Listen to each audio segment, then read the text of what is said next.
faithfully bringing value by exploring great books worldwide. Hi, this is Sally with the Book Talk.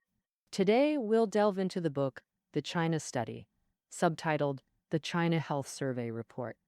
Hearing the title, you might think it's over the top. Can diet really save lives? Through solid scientific evidence, the author shows that a good diet can prevent and even slow disease progression. And in a way, it's life-saving. The author, Colin Campbell, is a tenured professor at Cornell University. For over 40 years, Campbell has researched the link between nutrition and chronic diseases. In 1982, he authored a report called Diet, Nutrition, and Cancer for the National Academy of Sciences, stunning the nation. The report suggested that cancers like liver, pancreatic, and breast cancer might be diet-related. In the 1980s, seeking more proof on diet disease links, Campbell turned his focus to China. Back then, eating habits in China and the US were worlds apart. Americans consumed lots of meat and dairy, while Chinese, especially rural folks, ate mainly plant-based foods like grains, beans, and veggies. Animal foods were minimal.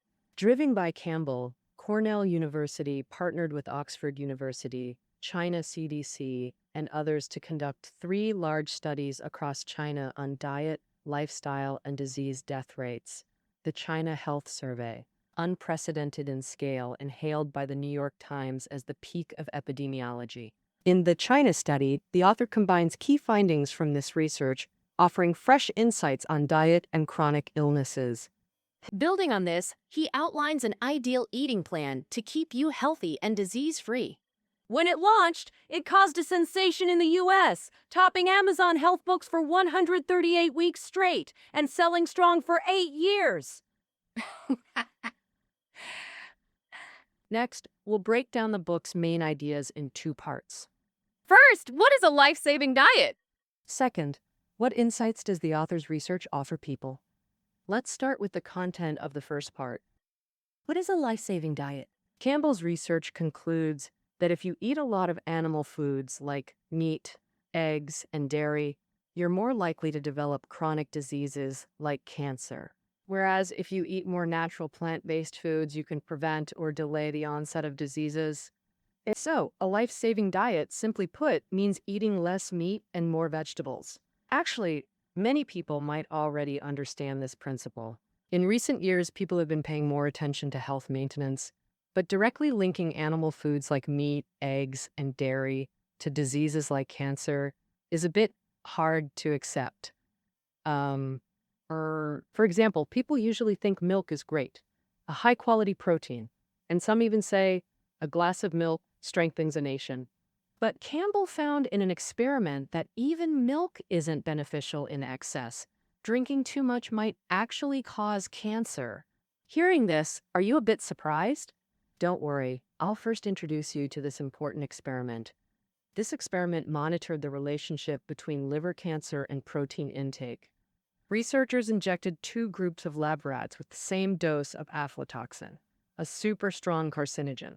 However, researchers found that the liver cancer outcomes in the 2 groups were vastly different. One group quickly went through a painful cancer progression, while the other group was perfectly fine, eating, drinking, and even very lively. The other treatments for both groups of rats were identical. The only difference was the protein content in their food. The cancer group had very high protein, about 20%, while the cancer-free group had much lower, only 5%. This protein is the main component in milk protein. Casein, why is that? What role does protein content play in the cancer progression process? Cancer progression has 3 stages: initiation, development, and runaway. Campbell compares cancer development to planting a lawn. Initiation is like planting the grass seeds. Development is when the seeds sprout into small grass under external conditions like sunlight, rain, and fertilizer. The runaway stage is when the grass grows wildly, invading sidewalks and taking over roads. Researchers found that during cancer initiation, a 5% low-protein diet reduced the number of cancer seeds sown, while high-protein diets didn't offer this benefit. In the development stage, low-protein diets starve cancer seeds, preventing them from becoming actual cancer cells. But High-protein diets create ideal conditions for cancer seeds to thrive and grow vigorously, leading to the runaway stage of cancer outbreak. The experiment concluded that for aflatoxin-exposed rats, 20% casein diets promoted liver cancer, while 5% low-protein diets effectively resisted it. You might wonder, is this effect unique to casein? What about other proteins? Campbell's team certainly considered this. Later tests with soy and wheat proteins showed that even at 20% doses, these didn't promote cancer. As mentioned earlier, milk is the primary source of casein. Dairy holds a crucial place in Western diets. Oh, as a typical American, Campbell drank about 1.8 liters of milk daily as a child, plus other dairy. This discovery shocked Campbell, revealing that supposedly high-quality animal proteins might carry hidden disease risks, while plant-based nutrients could be healthier. Yeah. However, these findings come from animal studies. While animal studies provide important references, they can't be directly applied to humans. Therefore, more direct evidence on diet-disease relationships requires epidemiological studies. So, what is an epidemiological study? In medicine or nutrition, when studying human impacts like smoking's health effects, scientists can't experiment directly on people. They collect cases and analyze statistically. For example, comparing groups with and without a disease, collecting data on specific factors, then using statistics to determine disease correlations and strength. As mentioned earlier, the China Health Survey is a large-scale epidemiological study. Through this study, Campbell aimed to verify his animal experiment findings while exploring diet-disease relationships further. In this survey, Campbell found diet significantly impacts specific diseases like liver cancer, breast cancer, diabetes, and heart disease. These are chronic diseases prevalent in the U.S. and other Western nations, often called diseases of affluence. There are 3 significant correlations between diet and these diseases. What does significant correlation mean? It means over 95% certainty in the association. Out of 100 observations, more than 95 show a definite link, as with these 3 correlations. First, more animal-based foods correlate with higher cancer rates. Conversely, more plant-based foods correlate with lower cancer rates. This introduces a key blood marker, cholesterol levels, typically used to assess heart disease risk. However, the China survey found it's also linked to many cancers. When cholesterol drops from 170 milligrams per day liter to 90 milligrams per day liter, risks decrease for liver, rectal, colon, lung, breast, leukemia, brain, stomach, and esophageal cancers.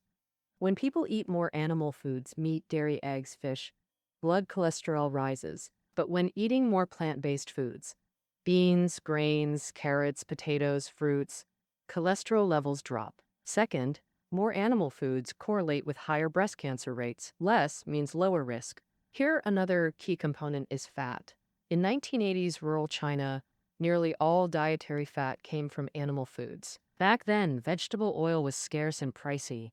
Rural cooking used animal fats like lard and chicken fat. The study concluded that reducing dietary fat from 24% to 6% significantly lowers breast cancer rates. Third, more plant-based foods correlate with lower digestive tract cancer rates. Less means higher risk. For instance, the more dietary fiber you eat, the lower your colorectal cancer risk. High fiber intake means you're eating more plant-based foods, since animal foods contain almost no fiber. Additionally, researchers found close links between vitamin C, beta-carotene, and cancer risks. Low vitamin C levels correlate with higher rates of esophageal, nasopharyngeal, stomach, and liver cancers. Low beta-carotene increases stomach cancer risk. And the best sources of vitamin C and beta-carotene? Fruits and vegetables. The China Health Survey revealed significant correlations between diet and specific diseases. More animal foods increase disease susceptibility, while more plant foods reduce it. But in science, correlations still don't prove diet-disease causation. Like how smoking correlates with lung cancer but doesn't guarantee causation. Therefore, Campbell analyzed numerous authoritative scientific studies. These findings more specifically show how diet critically impacts disease. First, heart disease research. In the 1960s through 70s, it was America's top killer. So heart disease became a major research focus for U.S. scientists. A cardiac surgeon named Esselstyn conducted a study testing whole food plant-based diets on coronary heart disease patients. Coronary arteries supply blood to the heart itself. 18 coronary heart disease patients followed a strict vegan diet with minimal cholesterol meds. And 11 years later, the 13 who stuck with it had cleared arteries, despite being in their 70s and 80s. The 5 who quit all died from worsening conditions during those years. Another Dr. Ornish conducted similar experiments. He required heart patients to maintain plant-based diets for at least a year. Only egg whites, small amounts of skim milk or yogurt were allowed, no other animal foods, plus exercise and meditation. After 1 year, 82% of patients showed varying degrees of improvement. The third category is diabetes, where similar dietary intervention experiments have been conducted. A doctor named James Anderson conducted dietary intervention research on 50 type 1 or type 2 diabetes patients. All patients relied on insulin injections to control blood sugar. First, they maintained a traditional diet for 1 week. This diet contained significant animal foods. After 3 weeks of strict vegan diet, type 1 diabetics reduced insulin needs by 40%, while nearly all type 2 diabetics no longer required insulin therapy. And the third disease category is cancer, such as prostate cancer, the top cancer affecting many older men. Research found men with the highest dairy intake consumed over 1.6 liters of milk daily on average. Their prostate cancer risk was double that of low-intake individuals. Cancer metastasis and death risks were 3 times higher. This may relate to insulin-like growth factor. Meat and dairy consumption increases its production. The fourth category involves dementia. For example, a large study recruited 5,000 seniors to examine diet's impact on mental health over 2 years. Results showed higher saturated fat intake, increased vascular dementia risk. Vascular dementia, like Alzheimer's, commonly links to animal-based saturated fats. From animal studies to the China survey and other research, evidence consistently shows more animal foods increase specific disease risks, while plant foods promote health. Therefore, Campbell proposes whole food plant-based diets as the healthiest option. All right, that covers part 1. Next, we'll explore insights from part 2 of the author's research. There are 3 main takeaways. First, genes don't solely determine disease. Diet significantly influences outcomes. Take cancer. Chinese populations share similar genes, yet cancer patterns show stark geographical variations. Certain cancers are very common in specific regions. For example, liver cancer in East China and esophageal cancer in Southwest China. Showing genes aren't the deciding factor. The U.S. Congress reviewed cancer gene relationships, finding genes account for only 2 to 3% of total cancer risk. Even for cancers often considered genetic, genes play a smaller role than imagined. For instance, people usually think breast cancer has high heritability. American actress Angelina Jolie underwent preventive mastectomy due to a breast cancer gene mutation. But data shows nearly half of those inheriting such genes, like Jolie, never develop cancer, similar to other diseases, like heart disease and diabetes. One study compared these 2 diseases. Findings: Japanese immigrants in the U.S. had twice the heart disease and triple the diabetes rates compared to Japan residents. For Alzheimer's, native Africans showed much lower rates than African Americans. Campbell reminds us, for disease, genes only load the gun, but diet, a controllable factor, pulls the trigger. The second insight: value whole food plant-based diets. For long, people viewed plant-based diets as poor and nutritionally inadequate. Campbell's research shows these foods not only nourish, but also reduce disease risks. So how should we eat specifically? 2 aspects. First, eat truly whole plant foods. Whole plant foods mean minimally processed grains, legumes, fresh produce. Exclusory cautionary foods like white rice or flour, sweets, dried fruits, or fried snacks. Processing strips vital nutrients. like rice bran removed during milling, which is rich in B vitamins. Processing fruits into candied snacks strips away almost all water-soluble vitamins. Beyond whole plant foods, aim for maximum variety and increase plant-based proportions. Don't just eat huge portions of the same vegetable daily, diversify your plant intake instead. Plant foods are slightly lower in fat and protein than animal foods, requiring greater variety to meet nutritional and energy needs.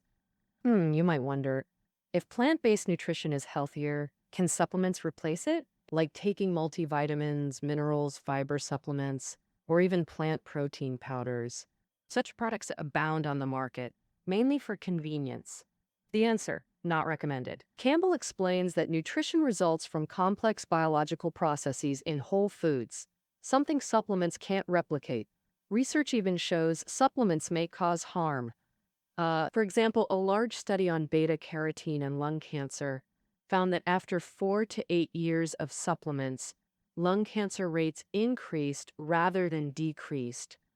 Beyond whole plant foods, Campbell advises against extremes like strict veganism. If animal foods cause problems, wouldn't going fully vegan be better? The author believes it's unnecessary and too difficult for most people. First, full veganism isn't as easy as imagined. As mentioned earlier, most plant foods are lower in fat and protein, so going fully vegan requires significant effort. For instance, you must carefully plan meals to balance protein, fats, and carbohydrates. If you eat randomly without proper planning, even with good intentions, long-term malnutrition becomes likely. Many in poor countries primarily eat plant-based, yet their nutritional status is worse, not better. Today, Western vegan influencers promote this diet on social media, yet many have been exposed as malnourished. Oh, a Finnish female vegan blogger stopped menstruating in her 30s after 2 years of strict veganism and had to resume eating meat.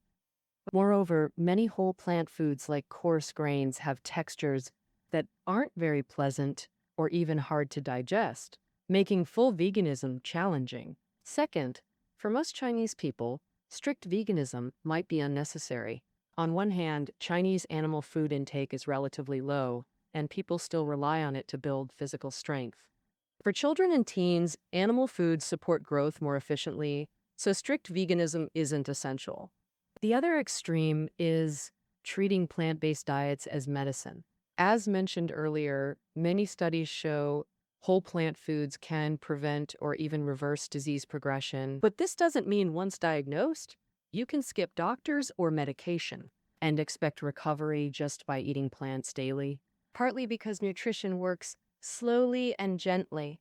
It's not as targeted or immediate as drugs. Also, evidence for nutrition curing diseases isn't yet clear or sufficient. So we should value nutrition for prevention, but not blindly rely on it. With these points understood, Campbell's recommended healthy eating pattern becomes simple. Essentially, just add diverse whole plant foods to your current diet while reducing some animal foods. Finally, the third insight from Campbell's research. Beyond diet and nutrition, don't overlook other health factors. Health is a complex system. Nutrition is just one part. Beyond that, exercise and emotions also play vital roles. As noted earlier, studies on heart patients included plant-based diets plus exercise and meditation. Combined, these create holistic health benefits. Moreover, these factors interact, like exercise and diet. In animal studies, Campbell observed low-protein rats moved more with exercise wheels in cages. Their spontaneous activity doubled compared to high-protein groups. And in other words, the healthier you eat, the more energetic you become. You might notice in life, the more you exercise, the better your appetite gets, your metabolism speeds up, and nutrient absorption improves. They influence each other. Health requires balancing all aspects of life as much as possible. Let's summarize this part now. Campbell's research offers 3 key insights. First, genes don't solely determine specific diseases. Other factors like diet also play a role. Second, when applying Campbell's recommended plant-based diet, we should grasp key points like making plant foods natural and diverse. For most of us, full veganism should be approached cautiously. Supplements can't replace whole foods, and plant-based diets aren't medicine. Uh, Finally, don't overlook other health aspects beyond diet. In recent years, as living standards rise, our diets and lifestyles have become increasingly westernized. The views and conclusions in this book serve as a timely reminder to re examine your lifestyle habits. Disease risks might work in foods people consider most nutritious. The secret to health might be maintaining the simplest, most natural lifestyle. We learn about nutrition and health, not to live forever, but to fully enjoy life. Let's make the most of our time by keeping our bodies functioning well during our lifetime, avoiding prolonged battles with disease. All right, that concludes our interpretation of the China study. Notes are below the audio. See you tomorrow.